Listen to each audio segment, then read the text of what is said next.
People do not make right investments in their business. That's the huge pain in the back of the mind of a CEO of a wealth fund. What does BeyondIRR do? BeyondIRR is a B2B wealth business. Why did you set it up? A typical Indian investor will start by asking, "ये मुझे 12% देगा क्या?" My product will give you 12 lakh rupees per annum for next 25 years. Trust is not on technology, but trust is on a person. That's what Indians love. How much money have you raised in total now? We are hitting now 55 lakh crore. Are you not that bullish on fintech? There are a lot of people who want to start off their wealth business. But please judge me basis my service and accordingly pay me. What are some of the challenges you faced? Starting a venture is not easy. Unless you have that confidence, you may burn out early. Rainmatter invests in fintech startups with the intention of investors doing better with their money, which we believe will also help deepen markets in India. Join us as we speak with the startups and venture capitalists who invest in them about how they are approaching markets, fintech solutions in all subsectors of lending, payments, investments, insurance, and infrastructure, as well as their businesses from scratch. Hello and welcome. I'm Hansi, and today we're talking to Parag Kasliwal, one of the co-founders of BeyondIRR. Welcome, Parag. Thank you, Hansi. Thanks a lot. Thanks for having me here. Paint us a picture. So you've been in the industry now for 20 odd years. How have you seen the wealth management industry change in India over this time? Both in terms of the number of players, the types of products, and also the maturity level of investors. Sure. So in fact, when I started, this industry didn't used to exist in India. So that's why ICICI Bank was one of the pioneers to start. And the focus was not on India. It was an international private banking division of ICICI Bank, right? So that's where the talent was and that's where the focus was. So that's how small the Indian wealth industry. So they're catering to Indian investors though? Catering to NRIs because they used to think that India, if they make investments, they will make good returns. And those days of 2005 to 2007, those days were India shining or incredible India days. I remember that. So you were catering to NRIs wanting to invest back in India? Yes. Or they, okay. Yes. So those were the days when this is how the journey started as far as I recollect. Obviously, there were players which were coming up. For example, 2-3 players I still remember. One was DSP, which is now Julius Baer. It became Merrill Lynch in between, now it is Julius Baer. And ASK, ASK, Raymond James used to be the player that day, those days. And these were the two main players. And then Kotak came in picture because they wanted to focus on private banking. And then everything started after that. But these were the few initial players who were very, focused on building a private banking business in India. And then IFL Wealth was set up around that time, right? And they're now a listed company. Yes. So I moved on to join Barclays in 2008 when Barclays was getting set up by Satya Bansal, who used to be our Singapore business head in ICICI Bank. So we thought we'll work together and build Barclays Wealth in India. Around the same time, Karan left Kotak and started IFL along with his team. So would you say that was the genesis of the wealth management industry in India? Absolutely, right? big milestone, or what do you say, turning point for the industry at that point of time. So how do you see the investing savings landscape? I mean, in terms of how do you segment investors like private banking, 1 million plus, retail, affluent, and so on? Is the international definitions, do they apply in India or do you do it differently? No, it's quite vague because unfortunately there are no regulatory definitions of all these things. So it's more of which target segment that one is targeting. But irrespective of what you're targeting, actually from a client perspective, client always starts small. So even if a client is an ultra HNI client, when he's starting the business or taking services from you, even an ultra HNI client will start like a HNI client, or a HNI client will start like a affluent client. So starting is always small because the wallet share initially is lower. Having said that, coming back to your question as to what are the various segments that we typically think as far as India is concerned. So obviously one is retail. Typically people who are, I would say, earning less than 20 lakh rupees per annum. 20 lakh to 1 crore is more mass affluent. Earnings, not portfolio size. Yeah. When we reach to ultra HNI family offices, their earnings picture doesn't come into play. Their net worth comes into play. But as far as up to affluent is concerned, it is more, what is your annual earnings, which is more, more considerate factor. So your less than 20 lakh rupees per annum earning is retail, 20 lakh to 75 lakh or 1 crore is mass affluent, 1 crore plus 2 to 3 crores is affluent, and above that is HNI. HNI, if you ask me what we call India HNI, then probably world over, is that if you're crossing a threshold of financial net worth of $1 million, you are considered as HNI. Now, let me tell you the numbers about these. It's very, very interesting, and I'll give you some interesting statistics on this. So, India has around 10,000 people which are above, let's say, $5 million. If we compare this with US, today US would be having around 2.1 crore families at this level. So, look at the 20 million. 20 million, right? So, huge space, and a great percentage of US population is $1 million plus, whereas in India we have such a large population but such a small number, right? So we are on a trajectory wherein things are now changing rapidly as far as these numbers are concerned. If we go below this, so let's say 1 crore to 8 crore, if we talk about in INR terms, 1 crore to 8 crore, I would say that's where the large bulge size of the market is. There the number of families is 1.5 crore families, which are into this particular target segment. So now if we look at what is happening at retail and mass affluent, majority of these people are DIY or are being serviced by banks, right? They are being offered 3 products: mutual funds, insurance largely, and then some of them do DIY stocks. Players like Zerodha, they have been pioneers in offering platforms which can offer stocks to these investors. So these are the 3 main products. Having said that, investors in India have not completely gone away from traditional investments, which is bank deposits, small savings, real estate, and gold. So these 4 continue to be the favorite of Indian investors. But yes, mutual funds, stocks, and insurance have also got added significantly as part of the wallet share of Indian families. So this is on the retail and mass affluent side. And when you say insurance, is it pure insurance or is it ULIPs, which is basically insurance or rather investment in an insurance wrapper? In my view, it's now either pure insurance or traditional insurance where the game is. ULIP, I don't think there is too much of demand in ULIP since there has been a change in taxation. But traditional insurance versus term insurance still are the 2 insurance products which are being offered in the market. LIC, for example, large portion of LIC is traditional insurance. And traditional insurance products are extremely easy to explain to investors, and they find it really good to look at whether these products are meeting their goals or not. So if I tell you that, Hansi, I am giving you one very interesting proposition, okay? You would, ultimately retire in 15, 20 years time. So let's say if you can save for next 10 years, okay, let's say 10 lakh rupees for next 10 years. What if I tell you, you invest this for 10 years, from 12th or 13th year onwards, my product will give you 12 lakh rupees per annum for next 25 years, right? Optically looks extremely good, right? That is where the traditional insurance comes into picture.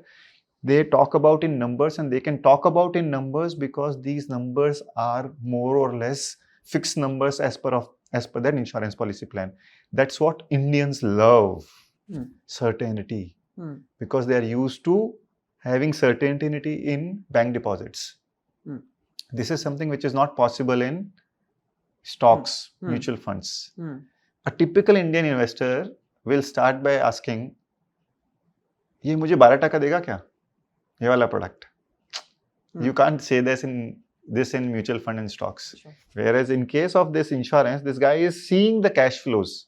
That's what makes insurance easy. But if you look at the IRR of this, which is the annualized return of this product, while it looks so interesting from an optical perspective, you would realize that it will be like 6%.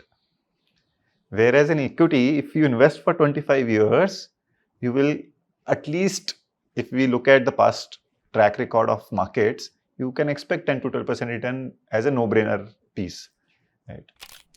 So you're talking about this. These are the three products that you are still being offered in the Retail segment. retail sort of mass segment. So if we move to, let's say, affluent segment, now affluent segment is getting a lot of exposure to bonds, corporate deposits, new age products like P2P, fractional real estate, asset leasing, invoice discounting. All these new category of products are being offered to affluent segment, who have little bit higher appetite of ticket sizes as well as risks.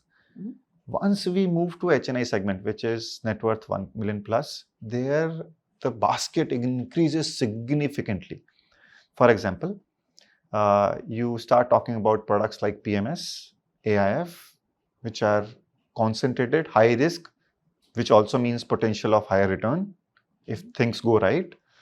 REITs, InvITs, startups, all these new category, global investing is something that is being offered from HNI, ultra HNI, and family office clientele onwards. So in the last 15 odd years, the wealth management industry, broadly defined, including retail, affluent, and HNI, has had to sort of look at the number and types of products increase. The number of investors is increasing at a good clip. Therefore, the potential of the wealth management industry should be amazing. Is it? Oh, absolutely. So I have seen the change, and let me give you one simple example of one of the largest private sector banks. 4 years back, in their private banking division, they were like 200 RMs. 4 years back. Today, they are touching 1,000 RMs. Which means that they have so many clients which they are unable to serve with the current workforce, right? And I'll tell you the potential of this, right? Insurance is one product, mutual fund is another product. Both are good, right? Both are needed as part of your financial life. One particular company in insurance, the largest insurance company, has 25 lakh plus agents. Mutual fund, full industry has around 2.5 lakh agents. Which means if you look at someone who's doing insurance, he should be doing mutual funds. Which means ideally he would need some help. Which means there is such a huge gap of people who can interact with investors on financial products which are other than insurance. Right. So the numbers are, there are about 3 million odd insurance agents, and there's only about 2.3, which is 230,000 mutual fund distributors, both employees and independent distributors. Hence the point that while the number of products has exploded, therefore you think the explanation, the education needed, all of that has increased. The number of financial advisors, however called, actually has stayed pretty much stagnant or not grown by as much, which leads me to the point, therefore, what is the problem? Do you imagine the investors are going more DIY? Is that what's happening? Because the wealth management industry, while it has grown, has it grown as much as you would have expected? No, so I see that there are inherent challenges in the industry, which is kind of restricting the growth it has the potential for. So just to sort of take a step back in 2009, I think, the upfront loads were abolished, right? And then there were a whole bunch of other smaller changes as well, which means that the mutual fund industry is actually one of the better regulated industries in the world, in fact, in terms of the cap on fees and cap on commissions, now sort of only trail commissions, whereas the insurance industry still has very high commissions. So therefore, the number of agents, feet on street, is higher. The incentive to sell is higher, whereas the mutual fund industry has not had that.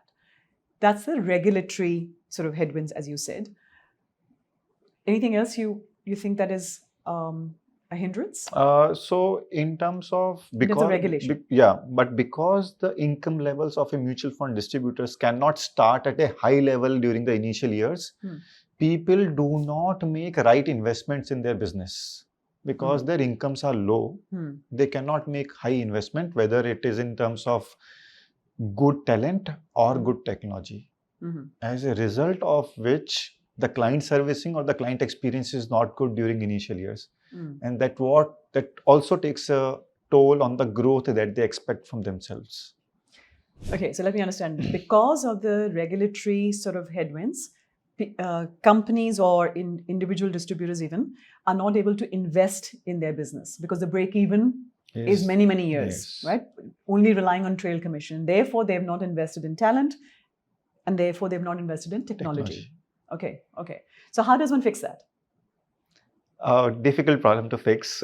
So, while we've talked about mutual fund distributors, where we are talking about trail, the problem further compounds when we talk about investment advisors who are directly regulated under IRA regulations. With their fiduciaries. Where they are fiduciary and they are supposed to not earn from the product providers. And they need to ask the investor or the client that, please judge me basis my service and accordingly pay me, which makes extremely difficult as a business proposition because by nature, we as Indians feel that advice is free, right? We can call up anyone to take advice, and to pay someone for advice is not easy as far as we Indians are concerned. And that's what is again a challenge because advisors are also part of the wealth industry. Unfortunately, while we talked about a large number from a relative basis like 2.3 lakh distributors, but when we look at advisors for such a large country of people, we have only 900 investment advisors. Which leads me to, shouldn't fintech come to the rescue? I mean, the opportunity size seems big and the industry has not tapped it. To what extent are fintech firms, wealth tech firms, solving this problem today? So this is where obviously the gap is. The difference or the challenge for fintechs is that fintechs are built to achieve scale, right? Otherwise, you are not tech unless you're achieving scale. So if you want to achieve scale, you can't bring a human being into the game. Because once you bring human being into the game, the scale becomes a question mark. Whereas once you move a ladder up as far as target clientele is concerned, affluent and HNI and ultra HNI, they will not go to tech platforms and do their wealth investments. They would need someone who can speak with them in person, in confidence, keep the things confidential, and then give them suggestions on what they should be doing, which is extremely difficult to do it on tech. And you don't know from a tech perspective when you're disclosing information, you're not sure where the information is, etc., etc. So people are more comfortable keeping it with one person who they trust or have been trusting for life. So therefore, are you not that bullish on fintech being able to solve this problem? So as far as that middle piece is concerned, up to affluent, I think only fintech can solve. Affluent plus, I think it will take time and it would continue to be solved by traditional way of doing wealth management business, which is in person, where trust is of huge importance, and trust is not on technology, but trust is on a person, right? Who can understand the emotions and the nuances of the family which is asking for wealth services, which is not possible as of now. Hopefully, AI things will change. But as of now, because tech doesn't have emotions, tech doesn't, can do things which are related to very personal. So that's why affluent plus segment will continue to be hopefully on in-person mode. Which leads me to, then why did you set up your firm? So firstly, what is your firm? What does BeyondIRR do? And why did you set it up? Sure. So BeyondIRR is a B2B wealth business wherein we are looking to empower investment professionals so that they can deliver the right client experience to their clients. Now, what are we solving? We are solving the challenges of this human being, right? Who's serving affluent plus type of clients. We've been seeing those challenges for last 20 years when we were in our corporate life. But then we realized that number of times people are speaking to their clients are only on two bases. Either they are building their business on the basis of things that they are doing on a personal basis, helping client in things which are extremely personal, nothing to do with investments. And that's how they're gaining trust. Second is they're talking to clients and speaking about products which are focused on conversations which talk about only return. So there are two ways in which, as far as these investment professionals who are speaking with or serving H&I type of clients, they are managing their relationship on the basis of two large tenets. One is helping clients in their personal stuff or matters. For example, they largely become more like their family members, right? Their travel plans, their legal matters, even how to look at company-related structuring, etc., etc. They are doing number of things which are nothing to do with investments, but going beyond investments. That's how they're able to get trust. Mm-hmm. Second is when they talk about investments, they're only talking about returns. We thought there is a challenge as far as investment conversations are happening, that we need to now evolve as an industry and take our conversations to the next level. We can't stop ourselves at return level, right? Except for few wealth players, we have not even started talking about asset allocations, right? The only way a client gets excited about a product or the story that a relationship manager is selling, that this will give you 15% return, right? That's the challenge. Those are the conversation that we want to change, and we want to take those conversations beyond those returns, which is beyond the IRR. That's the thesis of us getting into this business. So you want to take the wealth managers, you want to help wealth managers to take the conversation beyond just IRR, which is just the return, to also look at risk, look at asset allocation. What else?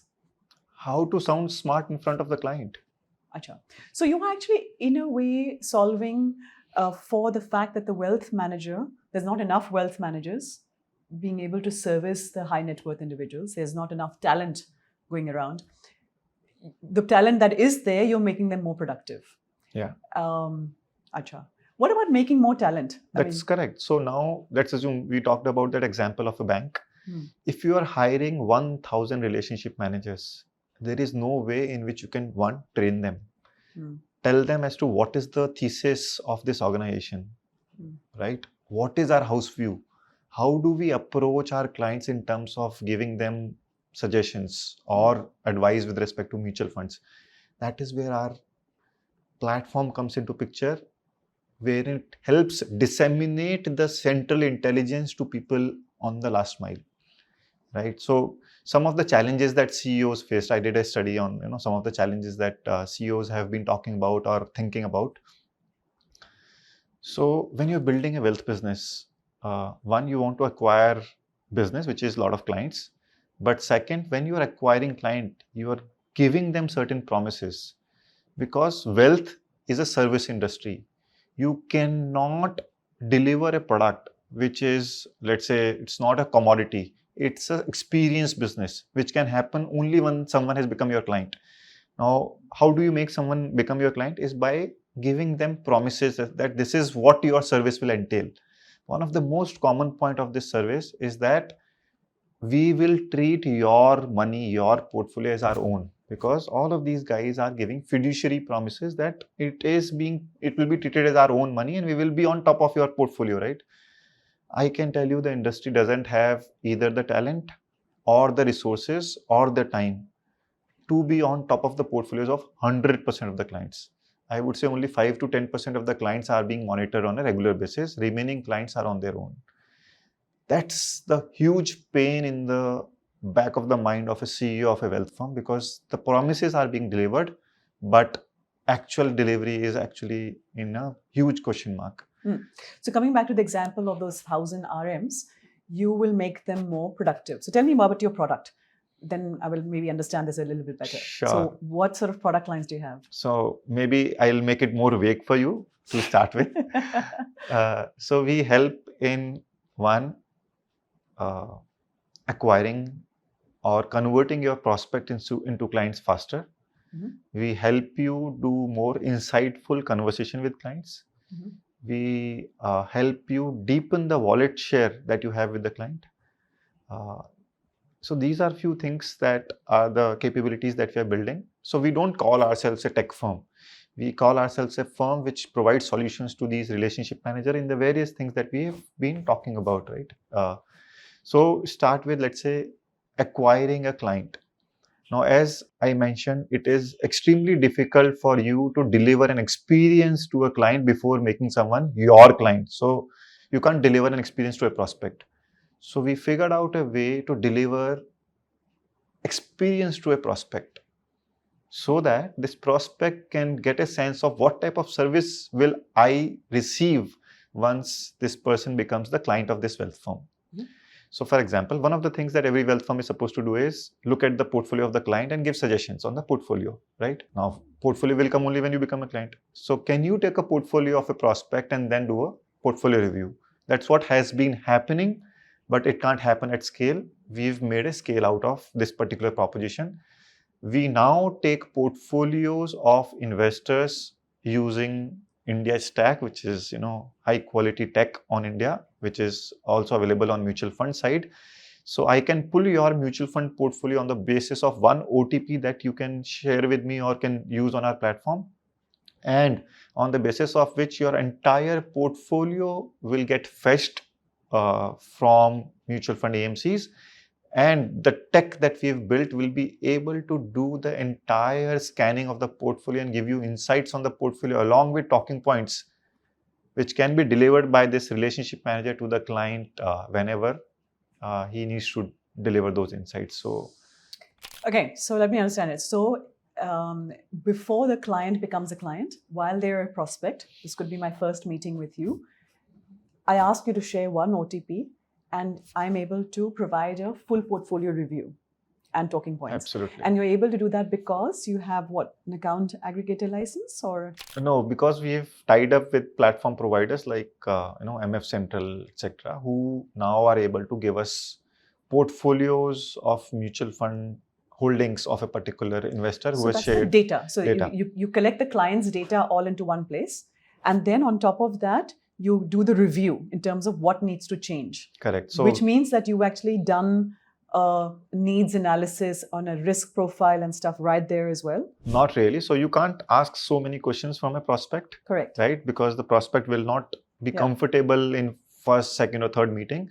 So you keep the journey very low from an engagement or information retrieval perspective. Mhm. So you broadly understand the risk profile of the client basis the discussion, input that risk profile, and then let the portfolio happen. One, on the basis of, is the portfolio in line with current market conditions? Mhm. When you look at the client portfolio, we are looking at all the transactions that client has done. When you say in line with current market conditions, you mean in line with that company's house view of market Absolutely, conditions? bang on. Absolutely. So, for example, this bank may have an overweight call on equities, but within equities, they may have an underweight call on mid and small, right? Which is the current euphoria which we are seeing in mid and small, and people are saying, reduce your exposures there. Mhm. This is something which can be captured by our platform, and accordingly, the review will happen.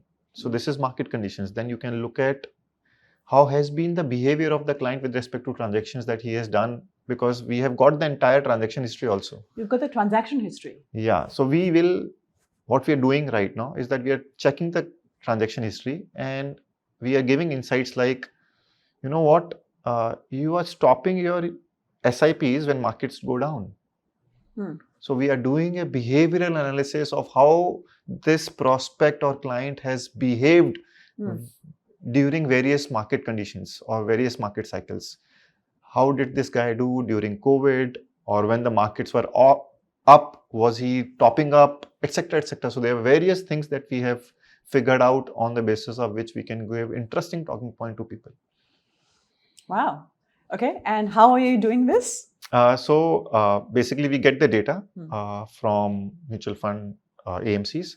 Second is, on top of it, we get market views, product rankings, and we build an algo around it as to what are the various insights can be generated on the basis of the entire data which we have. One on market, second on products, third on portfolio, fourth on client risk profile, fifth is client transaction history, which gives us behavior. And then using all of this, our algo gives insight, which are then sent to generative AI tools to give us good high quality English language, which is shared with the relationship manager to share with clients as talking points. Generative AI, like ChatGPT, is what you incorporated, but that's only been around the last 18 months or so. But your firm was set up earlier. How were you set up earlier, and how have you adapted? So we've been quite agile as far as this is concerned, and this has been a huge boon to the capabilities that we wanted to take it to the market, and now it is like 5x more powerful. Right. Okay, so this is one product or service. You have a couple of other ones as well, right? So, for example, we were talking about helping relationship managers in acquiring the client. So, what are the various ways in which a relationship manager today acquires a client in an in-person model, right? One is, can I quickly look at your portfolio and give you my insights? Because client is also wondering, is the portfolio right given the current market conditions? Second is, your client or prospect may have got a little bit of lump sum money or may have a need to start a SIP. And one of the days, if the guy or you have a top of the mind recall about you with the client will ultimately call you up and say, you know what, can you send me your, how will you invest, let's say, if I give you 10 lakh rupees today, right? So this is a very common thing which happens in our industry, wherein people call up their investment professionals and then request for suggestion on how this money should be invested, either on a lump sum basis or a SIP basis. And there are various ways to communicate your response back to the client, right? You can send a WhatsApp, sir, these are the 4 funds, right? You can send an email, hi sir, blah, blah, blah, these are the 4 funds. You want to go deeper, you will send an email along with an Excel sheet, along with some analysis. What if you're able to send a high quality institutional grade presentation to a client with thesis as to why you're suggesting what you're suggesting and why does it make sense for you, right?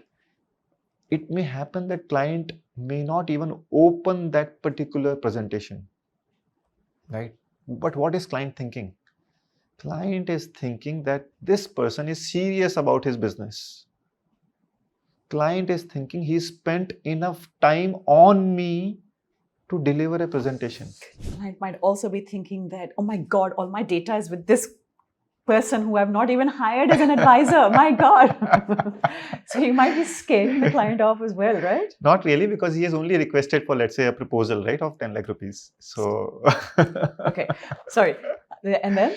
So this is. So this presentation that I was referring to comes out of the platform, but in a quality which is next level institutional grade, which is now available to people who are not able to deliver such presentations, because such presentations are made by top-end wealth firms and the product research advisory team of their wealth firms, which is what we were doing. Right. But what about the second level banks at large?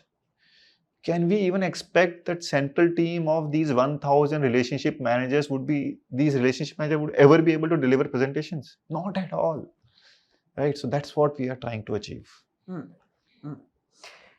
Okay, so you are now selling this particular service to these affluent banks. How's that going? So we started 6 months back. We were building in the building phase. We started 6 months back. We are in discussion with 2 large bank of top 5. We are already live with one of the largest brokers in the country. It's been now 4 months since the project was started and they went live a month back. In the last 1 month, their team, around 500 people, have used our services and they have been able to generate portfolio reviews for 400 clients and proposals on lump sum and SIP for around 600 clients. In total, around 1,000 presentations and insights have been delivered to these people. Yeah, of that one organization. So that one organization business head is is impressed with this. Absolutely. So we are taking it to the next level now. I was going to say, so then what would delay their decision making? Should they be jumping on it right now and saying, okay, let me buy this product or service? No, so which is already enterprise implementation with them. Now that it is successful, now we want to really take it to the market, one, enterprise, and two, offer it to independent financial professionals so that they can also deliver what a large organization delivers to their client without hiring that talent, without investing in that technology. We want to offer it as even a SaaS model, but more from a solutioning approach perspective instead of saying that we are an IT company. No, we are not thinking of ourselves even as an IT company. So what is the price point at which you're offering this on a B2B basis? So enterprise is an extremely different model because it requires a number of things from implementation perspective. But to people who are serving their clients at large, we want to offer it at a price which is extremely, extremely competitive. Let's say around 5,000 rupees for a year. All right. Okay. So, at what price point are you offering it to individual mutual fund distributors? See, we really want to make them powerful and feel empowered to deliver one, insights to the client, and second, experience, and deliver that professionalism that client is expecting, because clients are becoming savvier by the day, right? With our economy moving to the next level, with clients having information on their fingertips. Now, as a relationship manager or an advisor, you can't just go to the client without being prepared, right? So that is also one of the things that we've been focusing a lot, which is how prepared you are when you go to the client. That's where, again, one of the things that we deliver is engagement as a module. Wherein on our platform, Hansi, let's assume I am your relationship manager. You are a client, right? I know 5 things about you. I have put those 5 things on my platform that Hansi is, extremely interested about those 5 things, and this is how she looks at the market, etc. I can go to my platform and say, I have a meeting with Hansi. Prepare me for the meeting. And then the platform will say, okay, you have a meeting with Hansi. This is her portfolio. This is the market conditions. This is your view. And this is what she likes. Start your meeting with this point. And then go blah, blah, blah, blah. Okay, now come to economy. Talk about these things specifically because she has been seeing interest in these 2 points. Okay, done. Next point, talk about the portfolio. She is having one particular stock which is more than 15% in her portfolio. Tell her that, it makes sense to reduce that. Okay, now tell her that there are ways to enhance the alpha that she is having in her portfolio without significantly increasing the risk. Talk about this particular idea which fills a gap in her portfolio. A couple of things you mentioned there that I'm interested in. One is, in a big enterprise like the bank example you took earlier, the bank already has a house view and a product approved list. So what you're doing is adapting that house view and for the client. But in the case of an individual MFD, I don't have a house view. I mean, I have my hands full trying to earn a living. I don't have a view, neither on product nor on economy. So how do you help there? So 2 things. We also need to understand the regulatory aspect here, right? These mutual fund distributors actually can do advisory stuff only on mutual funds, because once you go beyond mutual funds, you are into RIA regime, for which none of these have the necessary licenses. So as far as mutual fund is concerned, they can do all type of advisory, which in SEBI definition is called basic advisory, but obviously everyone has their own interpretation on that. Now we'll talk about one by one. For these independent guys, market views. Market views are macro, right? Equity, debt, alternatives, large, mid, small, duration, credit risk. All these are macro aspects for which you don't need a RIA license or you don't need a research license, because these are not talking about any security. So either they can have their own view, which can be... But that's my point. I don't have the time or the wherewithal to have my own view. So I'm asking... Which is where we come into picture. Exactly. Which is another service. And that's why we say we are not tech. We provide them service of what is happening in market and what is BeyondIRR's macro view. Okay. So you are becoming like a research house. Product Absolutely. team. So what a product team does to the bank, you are providing to an individual MFD. At a scale.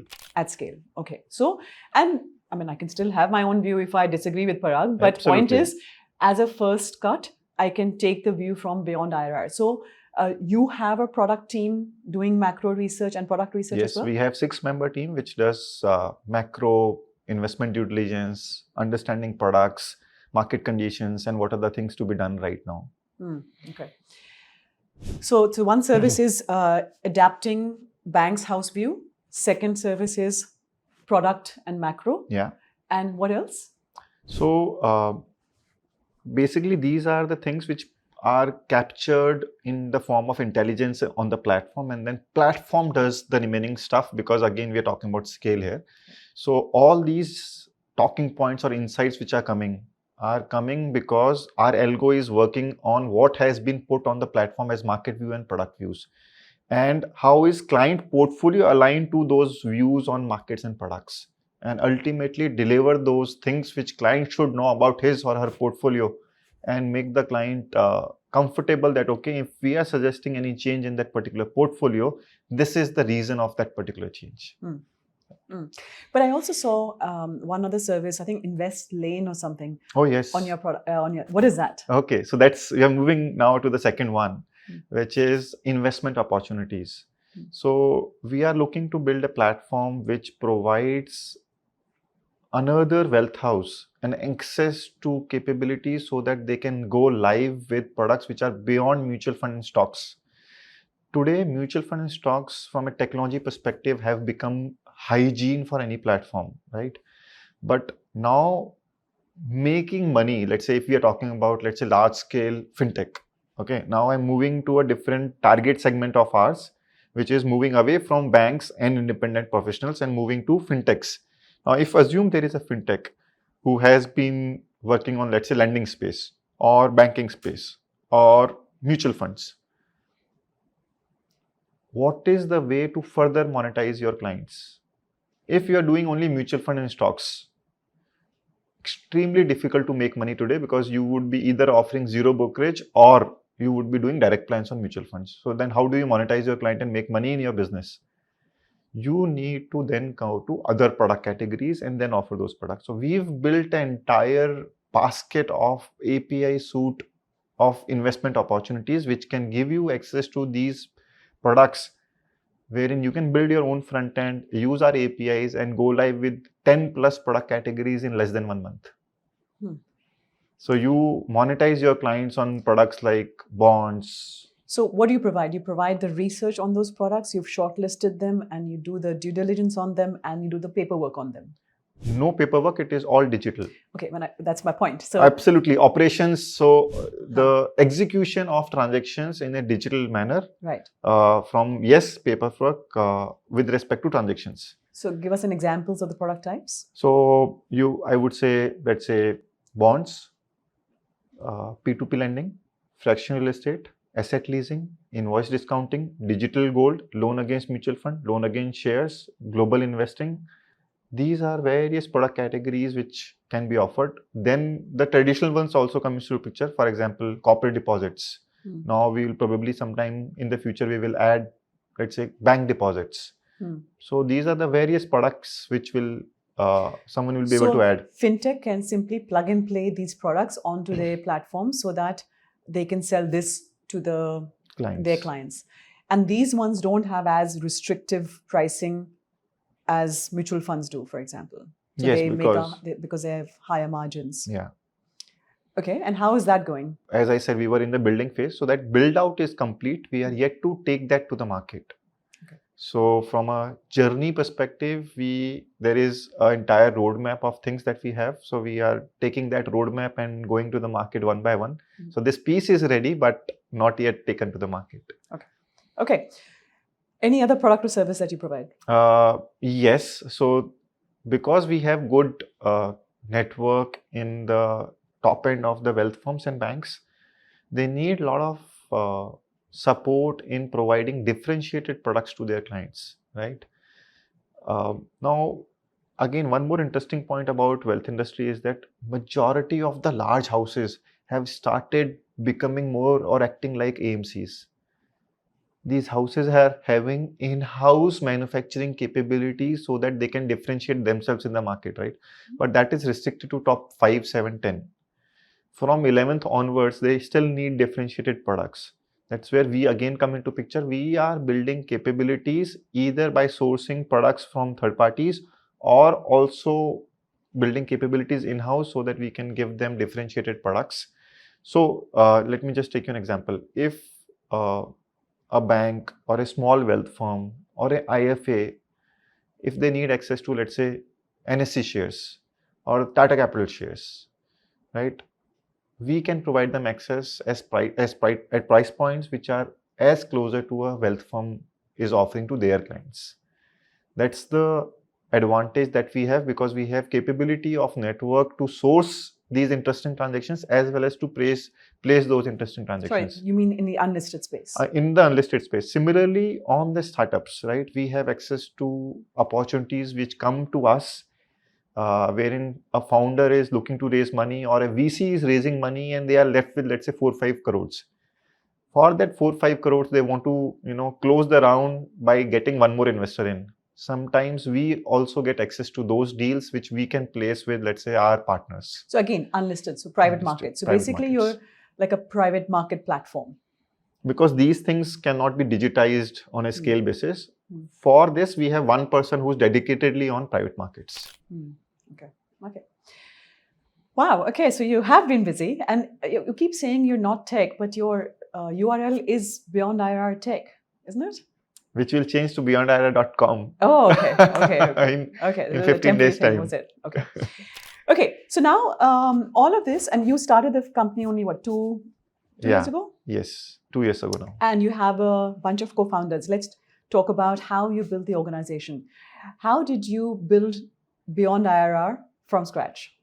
So it was an idea which came across because of one pain point which we were suffering when in our last job, and we were having a discussion as to how to solve that pain point. And who's we? So a couple of people in our company, which ultimately became co-founders at BeyondIRR.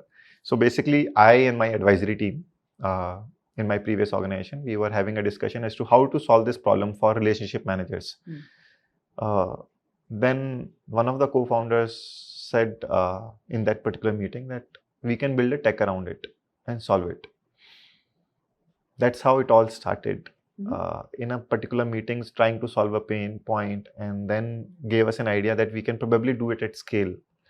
Probably more people would need it as India progresses and we make wealth industry more professional. That's how the entire idea started. And then we spoke to a lot of people inside the industry, whether the idea is worth it, whether it is scalable, whether it is fundable, whether it would have enough demand, whether it can generate revenues, etc., etc. And then when we got thumbs up, we said, okay, sounds good. Let's start, venture out and start this journey. So your employer didn't think that was worth funding?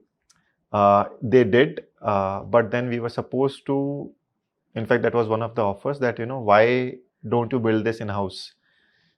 The challenge was that particular solution would have catered to only 100 of them, right? Whereas the potential that we are now seeing is that we want to serve 10,000 of them. So if you are inside an organization, you can service only that organization's in-house RMs, whereas our idea was to go scale and serve the entire industry. So how did you then go about raising funding for this? So when we got thumbs up from the industry that looks interesting, go ahead, talk to people and see if you can raise funds. That's when we spoke to two people whom we knew very well. One of them, Nithin, and second is Sujit Kumar, through one of my very close friend. We spoke to both of them, and in 2 meetings with each one of them, we got a yes and thumbs up that go ahead, we would like to fund you. That's when the entire idea got crystallized and we started taking next steps of making it a reality. And you raised a seed round with them. And how long did the tech take to build? So we've been building tech for 18 months or so. We've taken one more round of funding. which is from the industry friends who gave thumbs up last time. We didn't take money in the seed round from them, but in last year, June, we took money from our friends who were from the industry. And tech, so first 7-8 months, we were ready with our first beta version of tech, which we released to around 20 odd independent financial professionals, got a lot of feedback, made further changes, and then focused on taking it to enterprises, which we started in September last year. Took it to the enterprises, saw success. Now that we have success on both independent professionals as well as enterprises, and now the product is also fully ready. Now we are going to start marketing from 15th of April on a big way. So how much money have you raised in total now? 10 CR. Okay. 9 to 10 CR broadly. And what do you see as the TAM for this sort of product? So I think TAM is not that large. Industry is small. Even today, the industry is small. The kind of stuff that we do is not relevant for everyone. I would say around 10,000 to 20,000 people today would be the sweet spot from a target perspective as far as independents are concerned. And in terms of enterprises, there would be like 50 odd enterprises who would be our target segment, which we have full complete list ready and from a marketing perspective. But yes, TAM is not that large. Now, few interesting things which have been happening on the side is that there are a lot of people who want to start off their wealth business, right? B2C scalable models, some players on a India basis, some players on regional basis. And we are seeing that huge businesses can be created with people who have in-house audience. Because the challenge with wealth business is that CAC of acquiring a client is huge, right? We have seen some examples in the industry, and CAC is a huge issue, and it is not easy to monetize a client, and LTV of the client is takes time.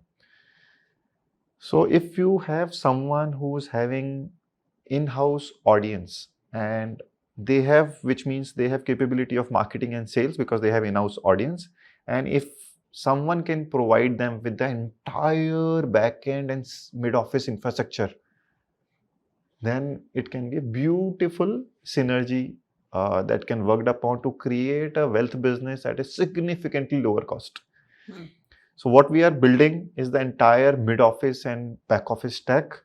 And if someone is having a front office capability of sales and marketing, if these two things can come together, then doing a wealth business scalable, very easy. And this front end doesn't have to be in financial services. Can you imagine a business that has, a very loyal community, say a women's community or something, in the beauty business, and they want to get into financial services? Could they do that? So we're starting off with someone who has a little bit of financial angle to it. Right. But I would like to believe that things will change significantly. So day before I was ordering on Swiggy. When you go down, you would see a mutual fund banner coming from HDFC mutual fund there. It's an ad though. Not ad, you can do the journey from there. Oh, wow. So things are changing. So you're talking embedded finance. Embedded finance. That's what I'm saying. So because we were at Rainmatter also, we've been talking about solving the problem from a training point of view, but training combined with enabling tools is basically the best of both worlds. Yes. So if the TAM is not that big, then why are you still so bullish about this? Because it's a journey, right? Business is always a journey. As long as you focus on one thing, make it successful, there will be so many branches which will open up, which will take you to places which you can't even imagine. So my personal view is that just do one small thing best, and then you will realize that so many other things will open up, which will take you to a place where you would not be worried about time. Which is why partnering with the right VC is quite important, right? Absolutely. Someone who can provide you an ecosystem, for example, Rainmatter, like the entire ecosystem is so powerful that within the ecosystem, you can get so many branches which you can try and capitalize for your own business. when you were thinking about this product, did you look at any global comparisons in terms of whether this product is available or it has use anywhere else? Not when the thought came into our mind, but when we were looking to speak to some of the VCs, we trying to figure out how big the market is and are there similar people. So one leader is Morningstar. They do give a lot of analytics and portfolio presentations to people who are the users of the platform. But obviously we saw certain gaps, and that's why, for example, the organizations that we have worked have not been able to make best use of that particular platform, and we thought there are certain other stuff which is needed. Then we also looked at other players globally. One player in US, probably 70-80% similar stuff is what we were thinking they ended up doing, but they got acquired by one large house in US. So we thought, okay, probably it is something that it is being appreciated, used, and then also someone has acquired means it has value for larger players as well. So that's what made us realize that what we are thinking is not on the wrong lines. Probably it is the right line. We just need to get the things executed the right way. Advice is expensive in the US, UK, Australia, pretty much everywhere. And these are English-speaking countries. We have solved for lack of talent, or rather you have solved for lack of talent. I would have thought this is kind of one of those leapfrog technologies that could be used to bring the cost of advice down even in these other markets. So, I mean, would you even think about offering this product elsewhere? So, from a roadmap perspective, I would say the answer is yes. But from our internal perspective, one of the learnings, startups have a journey and you have a lot of learnings. One of the learnings that we have had in the last 1.5, 2 years is that as long as you can do one thing right, focus on that, make business out of it. Once you are done, then think of the next thing. Don't do multiple things at one go. When you speak to people, you will get a lot of ideas which are very exciting as compared to what you're doing today. But finish what you're onto it, make a business.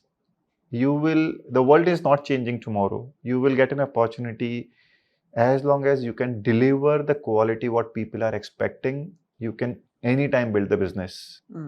Right. But the world did change for you in terms of ChatGPT coming out, right? So, and given that you've raised it, what are some of the challenges you faced in the last sort of 18 months of building this business that would be useful learning for another founder?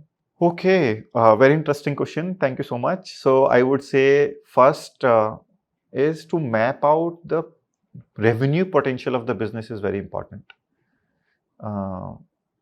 Doing Excel sheet exercises versus doing on ground speaking with people is different. So it is important to speak with people on ground, get their feedback. Speaking with people on the basis of prototype or during surveys versus getting feedback after putting the product live is also very different. You would get the real feedback only when you tell people, this is the live product. Now use it. One more step. Tell people, now you need to pay for it. Then the real feedback comes in. Which is very difficult when you are on an Excel sheet, paper plan mode. But that means the founder has to take that leap of faith and actually build the product out of their own sort of funds. Is that really advisable? I would say no. See, for anyone to start a startup or a venturing out of their jobs or maybe colleges, it is important that you have peace of mind, because starting a venture is not easy. Unless you are at peace, you won't be able to build a right business. You would be at peace when your normal cash flow is required on a monthly basis, when your health is good. So you can't ignore these things, which is financial health as well as your physical health. Ensure that you have these two things at least for next 2 to 3 years before you venture out. And hence, if you cannot do it on your own funds, do not venture out unless you have money for this period to support you. Hmm.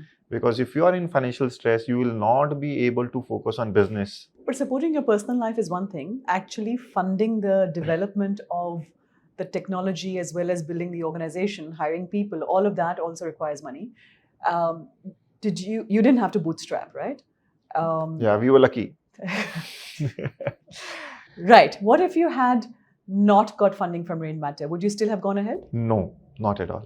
We would not have. We've been lucky that we got trust from people like Nithin and Sujit Kumar.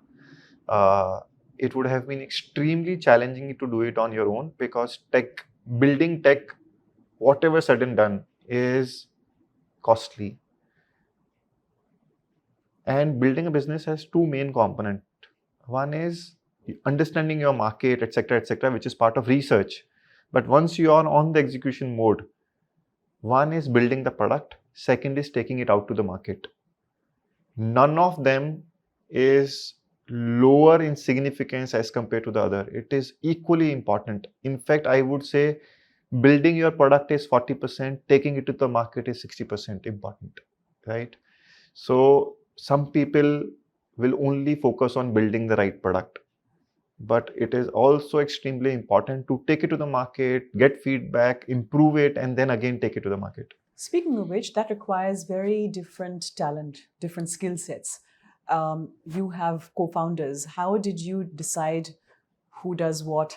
Was it naturally that you were able to put the team together, or how did you? So again, from a co-founder perspective, we had complementary skill set. While in real life, none of us have experience of sales, but I had the network because of working in industry for some time, whereas other people were good in process, tech, product development, etc. So they took up that piece. I took up the piece of connecting and networking in the market, to get feedback, to speak to people, are we doing the right thing stuff, and getting the initial large set of clients who can give you boost to the confidence that you need to take your product to the next stage.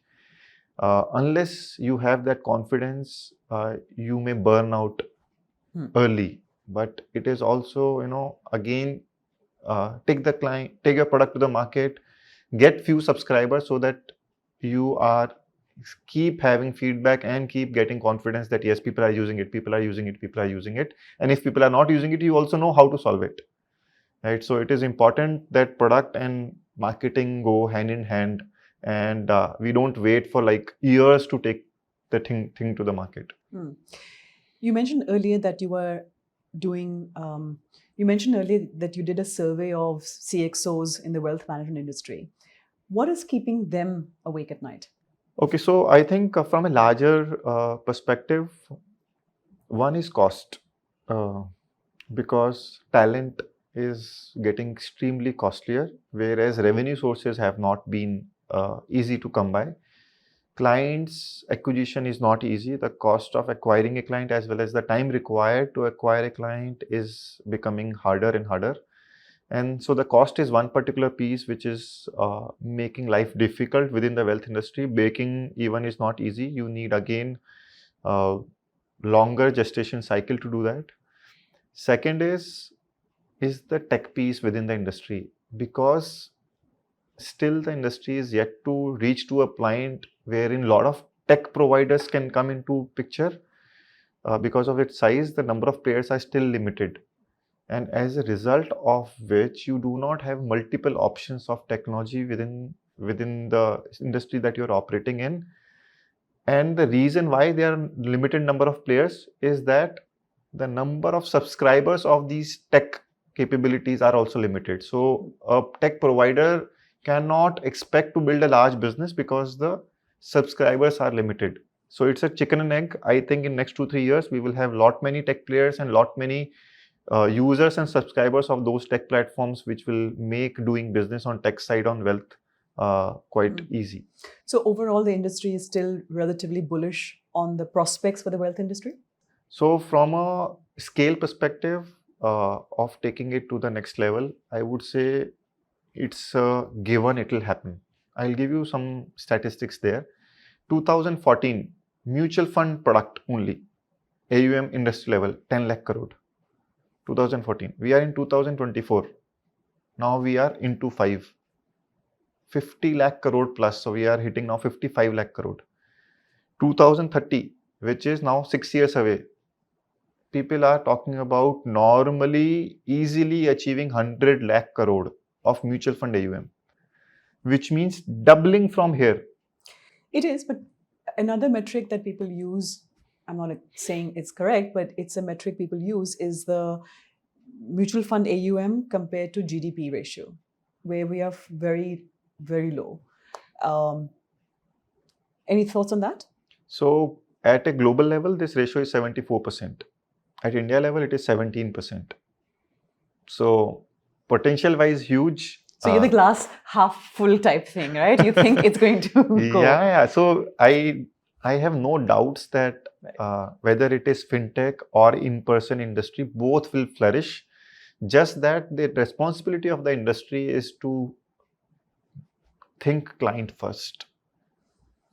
Don't take things for granted. Clients are expecting better experience, better advisory, and hence it is duty of the leaders of the industry to ensure that experience of the clients at large is good.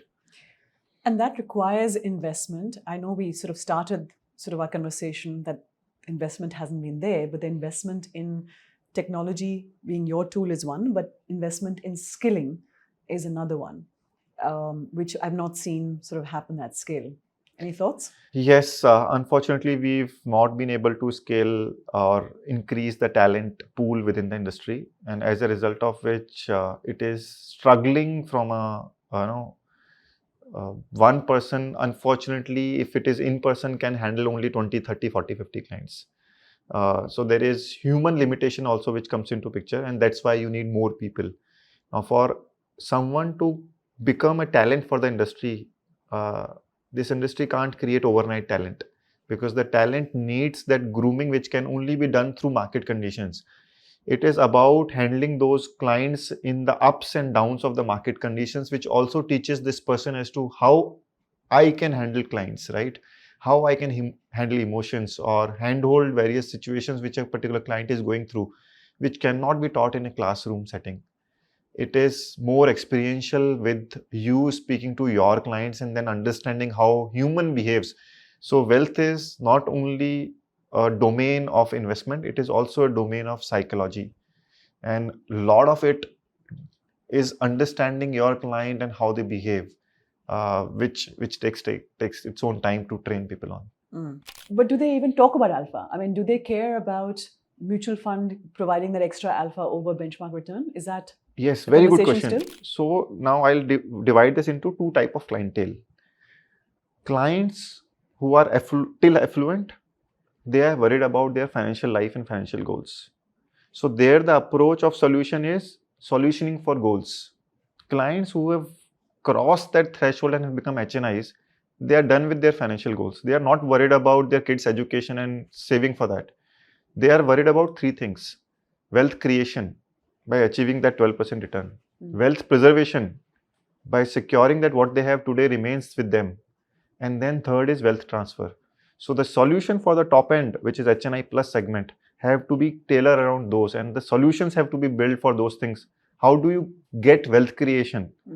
Not through one product, but through your entire portfolio. So how do you create solutions in your portfolio so that you are sure that yes, I have taken these three solutions and which will help me achieve my goals with respect to creation, preservation, and transfer. But there you're getting the solution through different types of product, different asset classes, Yes. as you were talking about venture and fractional and all of that. Mutual fund alpha, is that important at all? I would say with this debate on active versus passive, things are becoming very interesting. And there is one more thing which is in between, which is passive but also active, which is smart beta. Right? So there are things which are important in the mind of the investor. People who are, so we are not talking about people who are goal based. They don't worry about alpha at all. They worry about that goal. So on the top end wala piece, where they worried about wealth, returns, etc., their alpha is important. Okay, so just to clarify, so the mass segment is goal oriented and they don't care about mutual fund alpha. It's to them a passive portfolio works fine. They don't even know passive, active, smart beta. They only know they need to save 50,000 rupees or 1 lakh rupees or 20,000, whatever will help them meet their goals. True, but there also you have to make a return assumption. Do you, in your modeling, therefore assume benchmark return only? Or do you assume benchmark return plus some mutual fund alpha? No, when we are doing modeling, we need to be conservative with investors. So we achieve goals using benchmark returns. Right. Okay. Of a long period of time. Yeah. Okay. And then when you get to the HNI segment, that's where alpha and become different very, asset very classes important. And all of these things become important. Okay. Anything else you want to add? So I would say that as we are progressing and as people are getting mature, slowly discussions will move away from this return piece and will get to a position where people are saying, boss, returns are an output of market. Tell me how you can reduce my risk. Tell me how can you give me more than market. Only that 2, 3, 4% alpha is the reason why you should be making money. And people will also realize that this alpha generation cannot happen in a short period of time, like 6 months, 1 year, 2 year, 3 year is not when a particular client can judge his or her advisor or distributor. It has to be that journey of 5 to 10 years when these things can actually be taken into consideration of judging whether you've done the right thing or not. But that's where the challenge of human psychology come into picture, that people say, you know what, it's been 6 months, not doing good. Sorry, I will have to change my advisor or my fund. That's where the challenge is. Do you think financial education initiatives work? Or is it that the investor has to live through markets themselves before they learn? Okay, personally, I would say unless someone goes through the emotions on their own, it is very difficult. It is extremely easy for someone to teach, but the teaching happens when someone goes through those things. The learning happens when it. So sorry, teaching the learning can happen. The learning happens when they go through it themselves. Absolutely, sorry. Right. Yeah. So therefore, financial education has importance, but the real impact is when the markets go up and down and those emotions become a reality for the person who's an investor. Right. We shall stop it here. Otherwise, we could be here for the next couple of hours. Absolutely. Thank you so much. Thank you so much.